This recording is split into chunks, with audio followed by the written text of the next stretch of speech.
Однако, здравствуйте.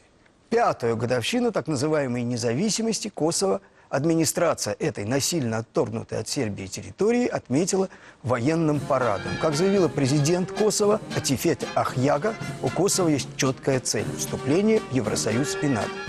Собственно, само это мероприятие в Приштине не тянет не то что на сенсацию, даже на события. На события, свидетельствующие о том, что не у всех еще, даже в Восточной Европе, отшибла память, тянет то, что происходило в тот же день в Праге. Я думаю, что граждане Чешской Республики, бывшей Чехословакии, обязаны в 21 веке быть настороже перед новым Мюнхеном, который здесь уже был. Были украдены территории суверенного государства. Подобный митинг сегодня же происходит на севере Чехии, в городе Острава. Происходят подобные митинги в Польше, причем носят массовый характер. Если таким образом можно поступить с большим народом в Европе, если с ним можно таким образом разделить его на части, порвать на куски, практически загнать в угол. Если это можно там, то это можно везде. Не случайно здесь звучат все время слова о том, что это новый Мюнхен. Разорванная на куски Югославия, Сербия, валяющихся в ногах у победителей. Все это действительно до боли напоминает результаты Мюнхена. С той лишь разницей, что Гитлер начал бомбить после Мюнхена, а нынешние натовские мюнхенцы с этого начали.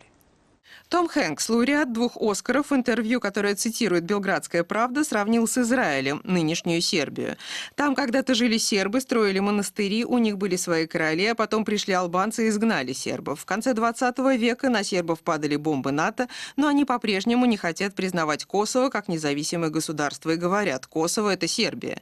Как евреи, которые в конце концов вернулись на свою землю, так что, может быть, так будет и с сербами. Допустим, чипсы – это кракожи. Хорошо. Хорошо, а яблоко?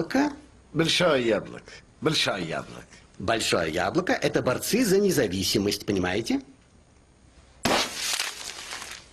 Нет больше кракожей. Ясно? Я хотел бы сказать так. Мы все сербы.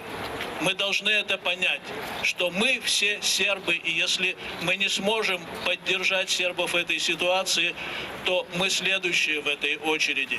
Это, прозвучавшее в Праге, кстати, по-русски, к нам непосредственно относится. Однако, до свидания.